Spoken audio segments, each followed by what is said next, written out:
Hello, ladies and gentlemen, and welcome to this. This is your weekly KocoSports and LKVIP's Lucha Underground review. I am your host, LK, joined by my co-host, my partner in crime, Sammy. How you doing today, partner?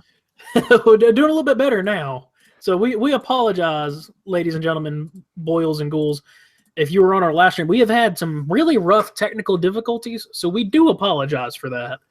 And the reason why there is no video is because we're just playing it so fucking safe.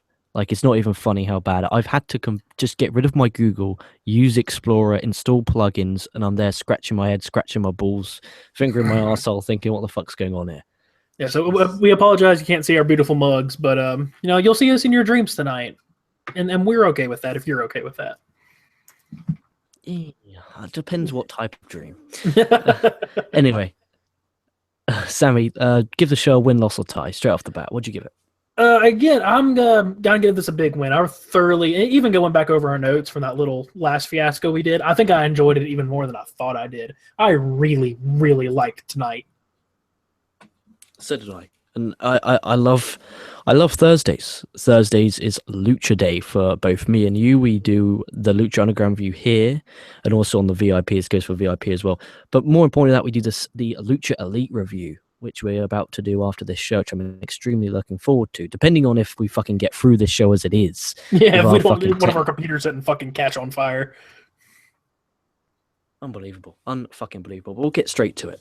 So backstage we have Vampiro. He wishes Prince Puma luck. Puma basically says, Vampiro, fuck off. I don't want your help.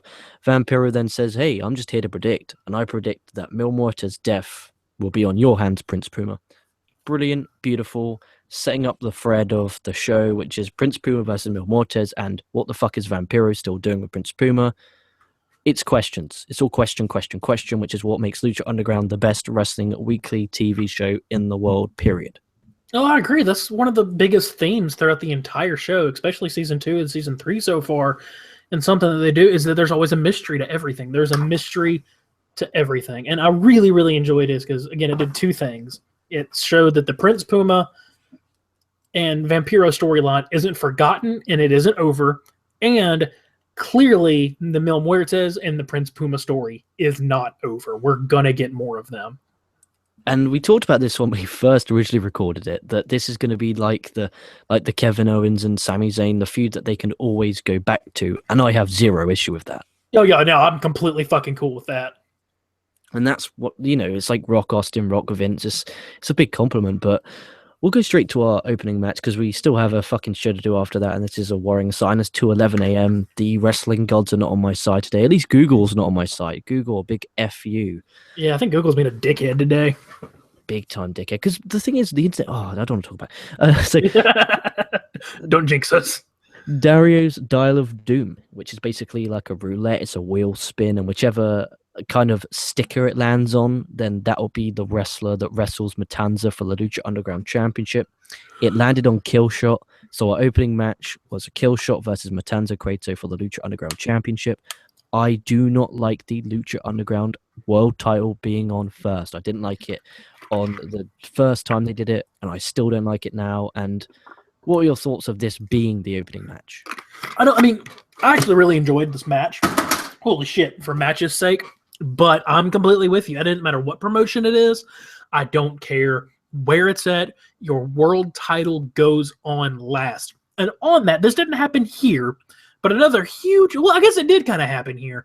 One huge pet peeve that I have is I hate when the challenger comes out after the champion. Your champion should always be the last entrance, and that match should go on last. It was a little weird in that Matanza was already in the ring, but with me, I think he got announced second. But your champion always comes out second. Your title match is on last. Yeah, that's how it should be. But hey, this is Lucha Underground. They're changing the rules. So the crowd is pretty behind Killshot for this. It was a decent match. I loved the disgustingly dirty headbutt from Matanza. God, I swear to God, he had to have legit just headbutted the holy fuck out of him. It was brutal. That was an Ishii headbutt. That was legit an Ishii headbutt. Killshot hit a nice super kick into a DDT in the buckle for 2 for a great near fall. And Matt Stryker I called him the Vince Russo of commentators. No matter how much they've done, no matter where they've been, he will always be hated. Which is so weird because I like him so much. I tend to like him in Lucha Underground. I scrap that. I love him in Lucha Underground. But when it comes to actually him being a commentator for New Japan and AAA did for the Triple Mania, I think the guy stinks. So maybe it's just the role of a weekly TV show is just his cup of tea. Could be. And like he has control of him and Vampiro do all the post-edit voiceover stuff. That's on them. So they have free reins to do whatever they wish there. Hence the words holy shit being in every 4 lines. Yeah, which I'm okay with. Yeah, me too. Back to the original point, is Stryker was basically screaming at Killshot to cover him. I like that. Matanza got the win with the gift of the gods, no, the wrath of the whatever the fuck it's called. Wrath of the gods. I'm just so perplexed and quite frankly annoyed at Google because we could have been on our second show by now, and I could have been in bed by an hour's time. I'm not going to get to bed for at least another 2 hours now. And that's 4:30. Again, I want to have a normal night's fucking sleep like a normal fucking human being for one day in my fucking life. I can't blame you there, but fuck Google. This will just be fuck Google day, and tomorrow will be a new day. Yeah, I hope so. But so far, so good. But as I touched on, again, it feels weird because we're going for a show we've already gone through. I know. At least half of it. I don't feel dumb. I feel dirty, like I'm cheating on somebody. So every match that we have with the Dial of Doom, Matanza's looking a little bit more vulnerable each and every time. And I do like that. And I haven't read any spoilers because the night is dark and full of spoilers. That needs to be a t-shirt. Speaking of t-shirts, you can buy the Sammy Swordhouse t-shirt in the link in the description box below. It's a gorgeous design. I would show you, however, I haven't got it loaded up and I don't want to fucking jinx anything. Yeah, it's take my word for it. The thing's got my goddamn name on it and my namesake. And I adore it. I absolutely adore it. Already told, okay, like everyone in my family is getting one of those t-shirts for Christmas, whether they want one or not. I wanted flowers. Too bad, Grandma. Well, you could get your grandma like a cup if she likes her cup of teas. She does like her coffee, but it's a bad idea. My grandmother's a very, very proper Southern religious woman, so running around with a t-shirt that says Slaughterhouse on it and has like knives and shit probably wouldn't fly too well. But she's getting one whether she wants one or not. She could just hang it up. There she go. Just help me out. So afterwards, this big tall dude comes out. I have no fucking idea who it is. The commentators didn't say anything. So he comes out. And if you remember last week, Killshot got a piece of paper that says, "You left me for dead." So, okay, what's this all about? This tall as fuck dude, I think it's AR Fox. I don't quote me on that, but if AR Fox has grown a foot, it might be him. I have no idea who the fuck this is. And we did skip over this point, so we apologize again. No, we didn't say that Matanza does get the win with the gift of God. I'd make one quick point. As good as fucking Matanza is, I don't like his finisher. No. It's too, like, everything else that he does is better than that. Yeah. It's just weird. It's just but it's like that in NXT as well. Some of the finishers, I'm like, I've seen you do moves like during this match that are better than your finish. The finisher should be your best move. Oh, any fucking way. This big tall dude comes out. He kicks the fucking shit out of him. Like I've seen some Roderick Strong knees to the head. I've seen some Seth Rollins knees to the head. But then I saw this knee to the head, and it's in a whole different level. Fucking brutal. And like we say, he kicked his ass. We don't mean like. Yeah, he beat the shit out of him, but he just gave him a big boot directly to the fucking dome that genuinely had me wondering if he broke his fucking nose or not. Poor bastard. And the great thing is we cut out the bit where it was like the Kane and Undertaker moment from '97 where Killshot went to hug him because obviously he thinks it's the person he, quote, left on dead, unquote. He goes to give him a hug and then boom, it was the kick, and it was brilliant storytelling. And then the Fisherman's Buster as well was fucking brutal. It really was. So this is going to be really good. This is setting up a good villain, this really mysterious villain. We know who it is, but we don't know who it is. So it's going to be a good villain for Killshot. And again, we made this point before, but fucking kudos to the Lucha Underground writing staff, because with one 3-minute segment 2 weeks ago and another 3-minute segment here, they have made us give a damn about Killshot, and they've made him an important person in the temple. That's brilliant. It took less than 10 minutes to make us give a damn. It's because they take care and they write. It's like, it's not like when I picture Raw backstage, I just picture Vince just running around, scratching his fucking old hair, ripping his hair out, like, God damn it, like wondering what the fuck to do. Whereas Lucha Underground, I picture a desk, a table, a pen, a paper, maybe a laptop, depending on how, modern they are. And I can picture them writing a TV show, maybe with a blackboard or a whiteboard where they're scribbling like bullet points. I picture it being a big meeting, and I picture it being fucking amazing.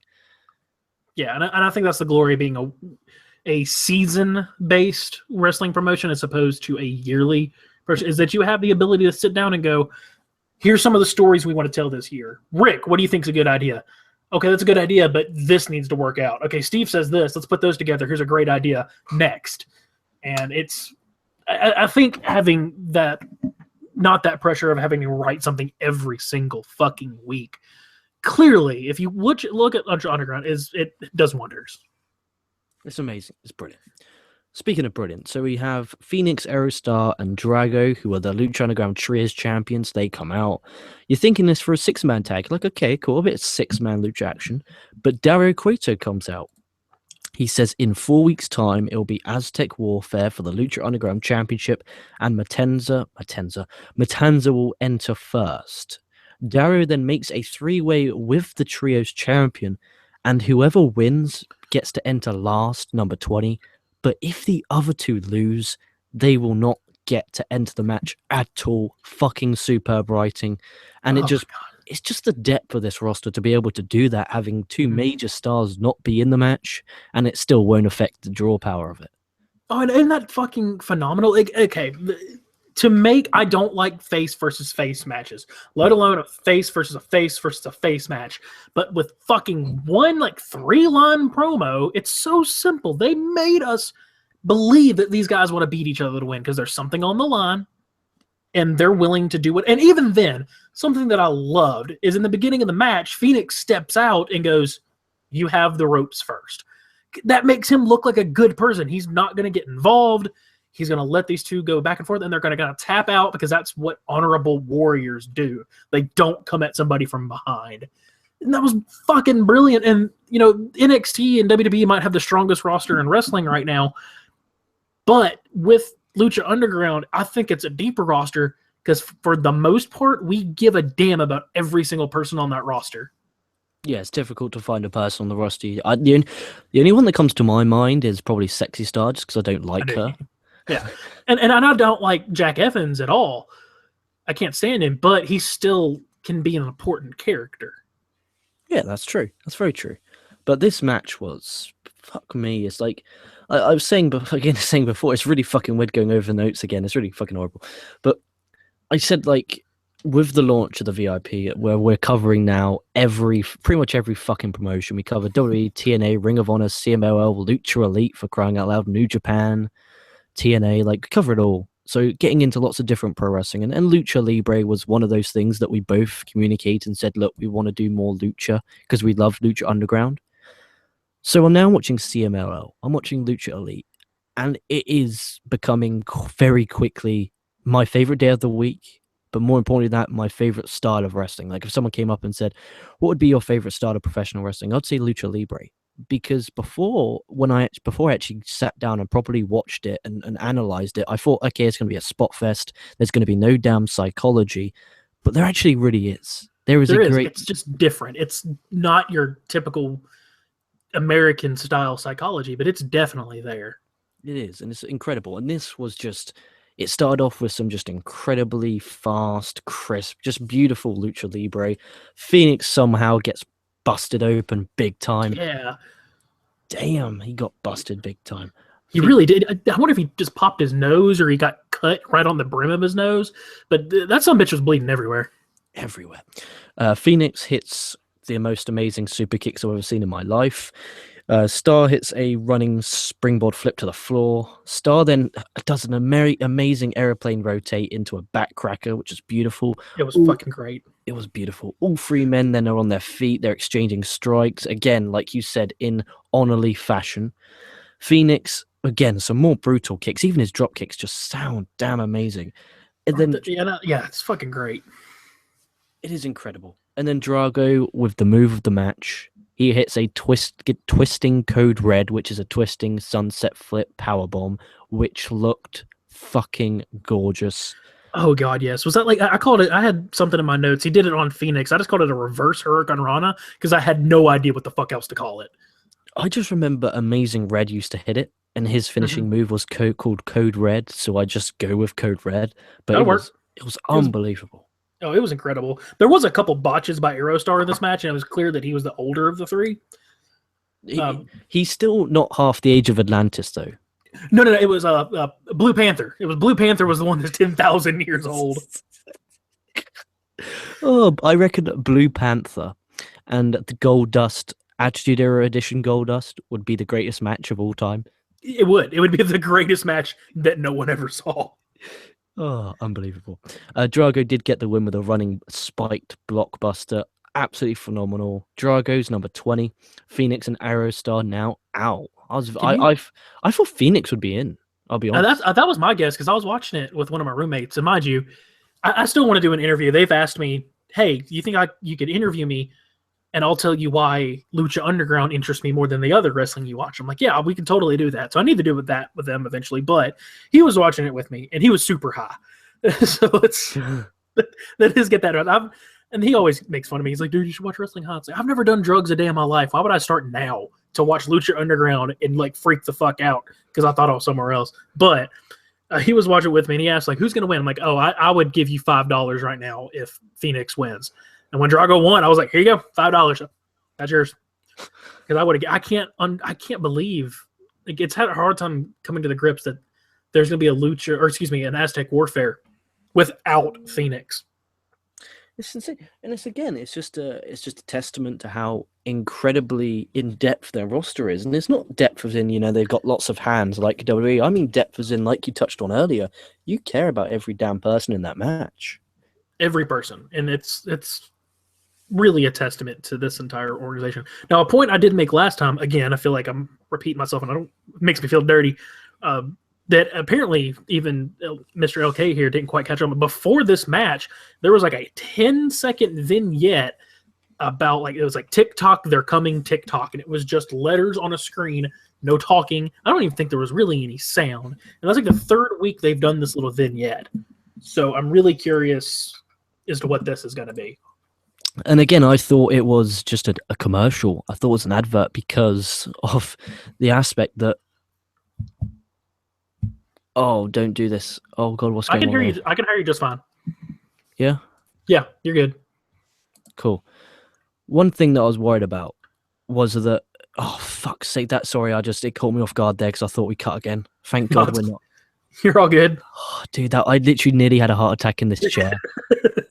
Like, if that was on video, that would have been a moment to fucking record. But no, like I said, I thought it was a commercial. I thought it was an advert. So I just kind of presumed that because I'm in England, there's not actually a proper way for me to watch it on television. So I have to watch, be a pirate, get my old sword and fucking fake leg out and sit on my ship and watch it. So I thought, okay, they just didn't edit out this commercial again. But if it is part of the show, then I'll take notes next week about it. I just thought it was a commercial. My apologies. What an unprofessional prick. No, it was so subtle that I can't blame you. It was really, really subtle. I thought it was a commercial for the first little bit, and I went, no, they showed this last week. Hell, they showed it the week before that. There's no way this is a commercial. So that's something to definitely keep our eyes on. Again, building mystery. What the hell is this? So I'm confused. I'm not confused. I now understand, but I'm just confused what the fuck it could be. I have no idea. Is it a wrestler? Is it a promotion? Is it something that's going to happen? That's the thing. That's the glory of it. We have no fucking clue what this even is. It's incredible. It is it's the best weekly television show on the planet by far. Oh yeah. Then we go to the locker room, and I didn't like this segment. Was this Mariposa? No, that was Cobra Moon. Oh, I've written Snakeskin. So the Snakeskin, what was her name? Cobra Cobra Moon. Moon. Oh, dude, I got. How did I get that wrong? What an absolute cock. So Cobra Moon tells Drago to bring the belt. Oh, he was lucky Vince didn't catch that. That's not a belt. That's a championship. God damn it. God damn it. So we have. Oh, that sounded weird. So we have Snakeskin Cobra Moon. She tells Drago to bring the belt to their tribe. Drago's basically, in words, says fuck off. He left the tribe 1,000 years ago. He leaves after doing an amazing Raw, it might add. And then this guy called Vinny Mascaro or Vinny Masado, he eats pizzas and farts. That made me laugh so much. He's just there like, okay, sorry, I thought it was the men's room. Eating But do you know what I liked about that? It made it feel like it was a place, like the temple's an actual place. Like, oh my god, there is wrestlers just walking around, and sometimes they are going to bump into each other. I did really like that because, like I've said before, one of my biggest issues if they do house shows, which they have announced a house show, the first big one being in Arizona. So I've got to haul my ass 2 days to go see fucking Lucha Underground eventually. But yeah, because the temple is such a character of the show unto itself that, yeah, I'm totally with you. Like I wasn't huge on this segment, but that part was cool to go like, oh yeah, there's just fucking wrestlers wandering around. Farting and eating pizza. Brilliant. We're in Darrow's office now, the place where magic happens. Johnny Mundo comes in with the $100,000, and it's the attention to detail here, where it wasn't actually 100,000, it was only 5,000 because you had to pay someone off. Like, the attention to detail was just absolutely out of this world. He wants Sexy Star. Dario accepts because obviously he's a money whore. Yeah, that was brilliant. That showed. I mean, the storytelling was great. It showed that Johnny Mundo is that desperate. It showed that Dario Cueto is that greedy, and it was brilliant. Absolutely brilliant. He is the VIP of the show, Dario Cueto. Oh yeah, we say that every single week, and I never get tired of hearing it. Again, the new rule is if you build a general manager from the ground up, you get Dario Cueto. Oh god, a commenter came up with that last week. Bloody brilliant. I don't remember who came up with it, but they were fucking brilliant, and we applaud you. Then we have our main event, Muertes versus Prince Puma. I liked how. Man, holy shit! Holy fucking shit! I was so excited. Just going into it, I was excited. Me too, and get a great build. I liked the start. It was brawling. It didn't feel like a lucha libre wrestling match. It felt like it was really personal. Yeah, I had the exact same. My notes, like the exact notes were working. This doesn't feel like a lucha libre match. This feels like a strong style Japanese match in the beginning. Yeah, definitely. It felt like, because I came off the bat of watching Lucha Elite, so it felt like the La Parka Blue Demon match where that was damn brutal. Oh yeah, it was brutal. I enjoyed that, and I hate deathmatch wrestling, but I enjoyed it. Puma hits a nice running shooting star over the top to the floor. Puma's way more aggressive this season, and I fucking love it. Oh yeah, like, because he's just the number one babyface guy, and now you're slowly but surely just turning him darker, but he's still the number one babyface in the company. It's bloody brilliant. What else we got? We have one of the things that I really liked about this match that I noticed was that we always see Mil Muertes as a monster and just kind of a brute, and he just attacks. But it really showed in this match that he was incredibly calculating because he had brilliant counters to all of Prince Puma's big high-flying moves. Just brilliant counters. Like, I think he did some type of dive off the top, and all he did was put his feet up, but the way he landed, Prince Puma hit his face and not his knee. It was brilliant. Like, everything he did, Mil Muertes had a equally nice counter for. That's a fair point. Mil hits a nasty spear on the floor, and I don't know what. I think Puma might have hit his head on the apron, but it was a really nasty looking one. Mil uses a chair. Now, I'm like, it's not no DQ, but the commentators save it by saying the referee has been told to be more lenient, saving it, making sure that people at home don't think, why isn't this a DQ? You erase that from your mind. Oh, no, the ref's been told to be more lenient. Even though you haven't seen Dario tell him, you can just picture it now. And I think that helps a lot with the story. Exactly. And we know enough about Dario's character to know that, from the very first episode, he loves violence. So he's going to do whatever he can to see as much violence as humanly possible. Exactly. Puma then they brawl in the crowd. Puma then hits a crossbody off the bleachers. Holy shit, dude! Me and him were watching this. I popped so hard. I marked out hard. It was the way it was shot made this look 10 times better than what it actually was. It was the camera work. It was where it was shot from because it looked like he jumped 40 more feet than he really did. Yeah. But it was so fucking impressive. It was, oh man, we popped so fucking hard. And it was right after this, he hit this, he went to hit his big finisher off the top rope and he missed it. And then Puma jumped up and hit him with this super fucking sweet AJ Styles style combo that he was like a bunch of jabs and kicks that I really fucking dug. And then the match came to an end shortly after that with the 630 off the top from Prince Puma to get the win. Where does Mil Muertes go from here? Because since we're on the third season, Mil Muertes, even though he's high on the card still, he ain't getting those wins. And this does sound a bit strange, but with it being such a story-heavy driven show, maybe wins and losses don't matter as much as if, say, a Ring of Honor.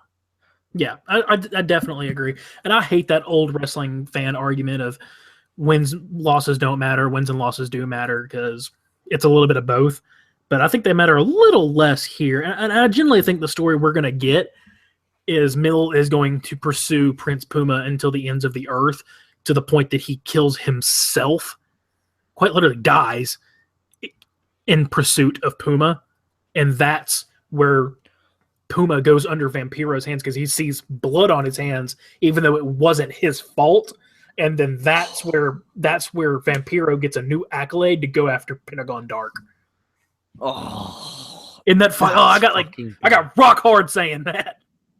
Dude, that was amazing. Like you say, getting naked, I'm fucking getting naked too. Damn it, to God, that was brilliant. Dude, that was phenomenal.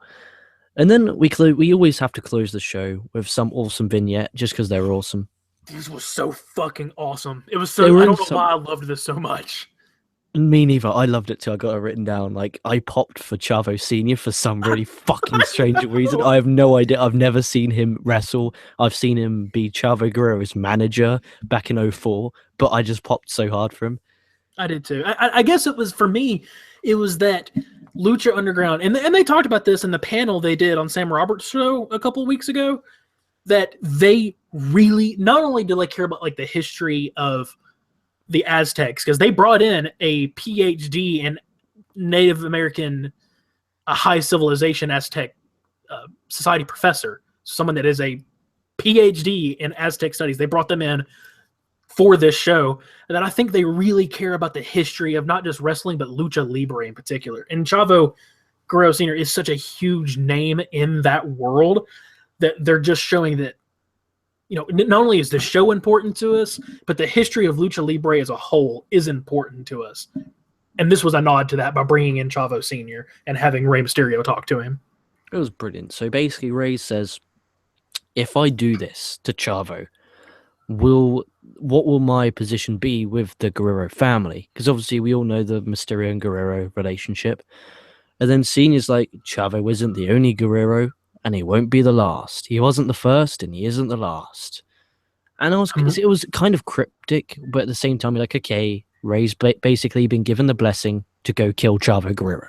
Yeah, I know, right? He's going to fucking kill, another part of my childhood dies. Last week, he called somebody a piece of shit. This week, he's going to go murder somebody.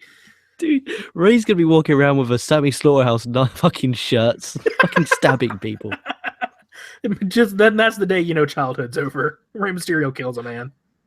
Oh no, it's already over because he said a piece of shit on international or national television. It's very funny.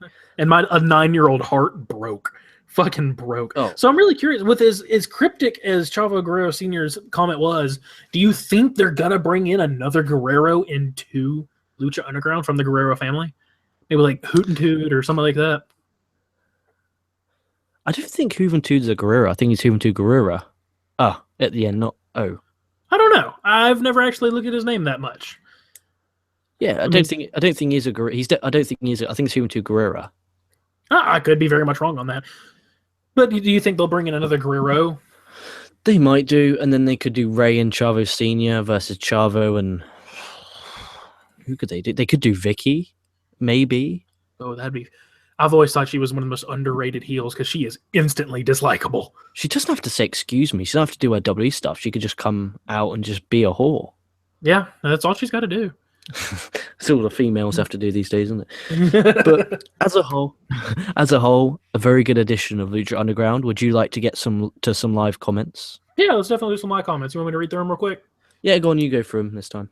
Okay, there's not a whole lot, so we'll just read through these real quick, and then we're going to jump over again. Subscribe to the VIP. It's only 99 cents a month. We would love to have you there. You can get all the shows that we do, and we're going to bring you a Lucha Elite review here in just a little bit, and that should be a lot of fun because me and LK have already talked about it and how much we enjoyed it. So, and the thing is, before we get to live comments, with the VIP, every show you see on here, it's already on there as well. So it can be your one-stop destination for KocoSports. So you'll be able to get all these on mobile, on laptop, audio, and also you'll be able to get exclusive shows. Every day you get my daily news show. Me and Sammy nearly every other day do a kind of series, whether it being a Mexican show or a Japanese show, or we're thinking of doing an ICW weekly show. Sunday's Monday Night War show. Dude, it's just all there. I don't know why people aren't like heading over there, like fucking typing in with their cock in their hand.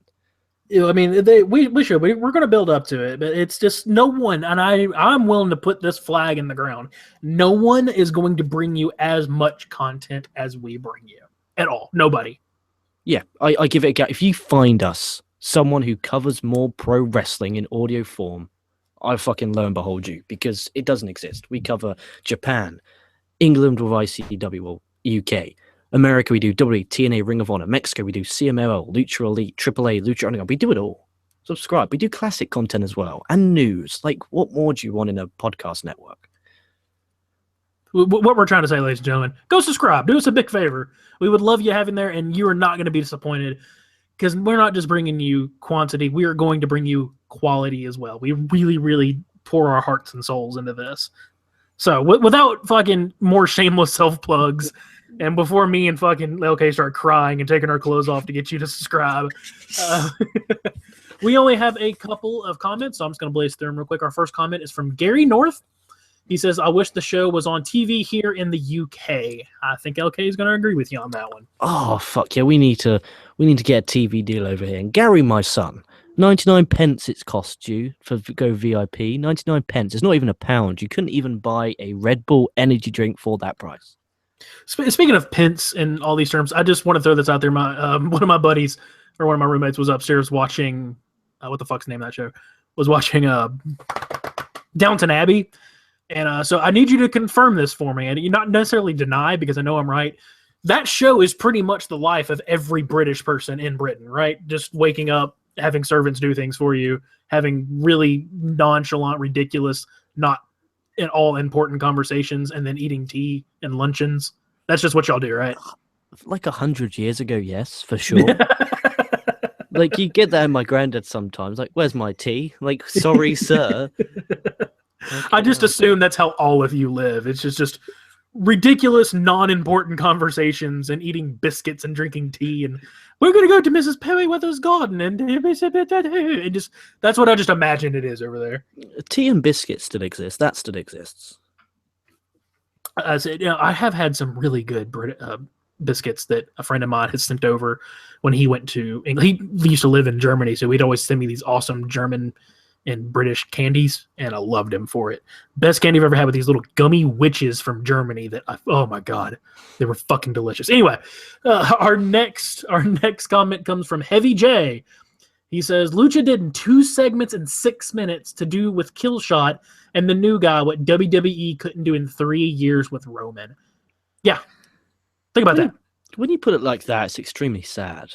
It really is. Think about that. They made us, and I didn't time this per se, but I'm willing to bet between that last segment with Joey Ryan and this segment tonight, if you count just when the guy showed up, I guarantee you that is less than 10 minutes, and the crowd got behind him. And I don't say that you have to get behind him as a bad guy or a good guy. They could have got behind him as a bad guy here, which they haven't decided to go either way with Roman. So think 6 fucking minutes. They did what they have not been able to do with Roman. It's a joke, and WWE is the only one to blame. Vince to blame.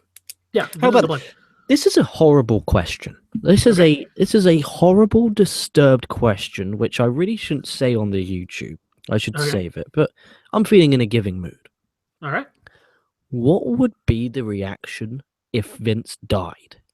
Okay, now we always complain on here like, oh, it'll be better if Vince goes. Like the sadistic side of me is like, but like I love the guy and like respect and love and worship the ground he walks upon. Like if he came to me and said, "Open your mouth," I'm inserting my penis. I'm opening my mouth and he's inserting it. But if he goes, I'm gonna enjoy Raw so much more. And I'm with you there. I'm completely there. I 100% agree. I don't like saying that because I don't want to wish death on anybody else for my own entertainment. And me and Ranton said that one night, and somebody in the comments was being a real dick about it that night. I don't usually call people out on the comments. I did that night. But it's, as much shit as we give Vince, and we give him a lot of shit, at the end of the day, beyond respect that guy, because wrestling does not get to where it is today anywhere in the world without him. You'd be like, oh, it'd be big in Japan. New Japan and All Japan would not be what they were. Anything in Mexico would not be what they are. Anything in America, for sure as fuck, would not be what they are. The man is or at least at one point in time, was a genius, and he really does deserve our respect for getting wrestling where it is. Most of us probably wouldn't be a fan without him. It's true. It's sad, but true. Any more live comments? We got two more. And they should be really, really quick. Sammy Ole says, Chavo Guerrero Sr. at the end of the show was a great way to finish. I agree. And I really couldn't tell you why it was such a great way to finish it. It's just Chavo Sr. It's just fucking just an old, fat Hispanic guy. And I popped so fucking hard for it. Oh, only in wrestling. I know. It's so good. Okay. Well, last comment. I was worried I was the only one who got really excited. So when you said you loved it, it kind of oh. I did the same thing. As soon as that, I was like, okay, I'm not the only fucking loser out there. All right. So last comment of the night, and again, we're going to switch over to the VIP, is Chauncey Bullock says TNA it's obsolete. I believe you mean is obsolete. I don't know if I 100% agree with you yet, because I just started watching TNA. In the last two reviews I've given it a tie, but I have enjoyed it.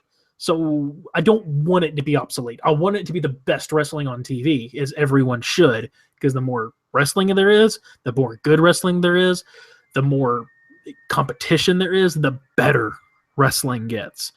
I really, and it's looking bad for TNA right now, but I sincerely hope they keep around. The Fight Network has given TNA quite a bit of money, so I've read. And they're actually scheduling TV tapings in January. Oh, cool. That's good. But Billy Corgan dropped the lawsuit, so hopefully, fingers fucking crossed, Dixie the Hawk can get out of there. Corgan could take control, get rid of the name TNA because you can't market with that, and become Impact Wrestling. It just needs to be Impact Wrestling. It doesn't need to be TNA. It sounds second rate. It sounds dirty. It's not fucking... Well, yeah, I mean, everyone in America at least just thinks tits and ass. That's the only thing people think of when they hear TNA. Yeah, that's what I think. That's what I think. So, it definitely needs to be just Impact. Damn fucking right. Damn right. So there we are. That's your Lucha Underground review. You lucky people. Me and Sammy are about to go VIP exclusive right now of our Lucha Elite review. Head over there, lkvip.podbean.com. Just subscribe. 1 week free trial. If you don't like it, and if you don't like it, for some strange reason, if you do not like it, cancel anytime. You will not be charged within the first week. You won't be charged. And that's a guarantee. That being said, you won't get charged. We will guarantee that. We will, however, find you. We know where you are. We know where you sleep at night. We will find you, and you will tell your friends the next morning through a black eye why they should all go download Podbeam in the VIP show. Oh, brilliant! Fuck it. And if you don't have a mobile device for some reason, you don't have to download. You can watch on a PC and laptop, but also you can subscribe right here on the KocoSports YouTube channel. We'll always stay loyal here, and we always will dish out the content on this channel. Just help us out. We don't ask for much. Like, we're not asking for like $10 a month. We're just asking for not even $1. We're not asking for a lot. We're just asking for support, because one day this will become mine and Sammy's jobs, whether we fucking have to spend every fucking night like a sad old sacks of shit. We'll be retiring and we'll be like, yes, we finally have enough VIPs to become full-time. But just think about this. We have nearly 7,000 subscribers here. If half of them subscribe, that's 3,500. That's easily my job and yours. Easily. Oh, yeah. And that's all we're asking for. Just 99 pence of your month for all the hard work we give to you, all the sleepless nights I have, all the times where we spend away from our loved ones. That's all we ask from you. But if you don't, just give us a like and a comment. That's good enough for me. That being said, like, comment, subscribe. Stay safe, stay well. From LK, from Sammy, we'll be catching your ass down the line. Avoid the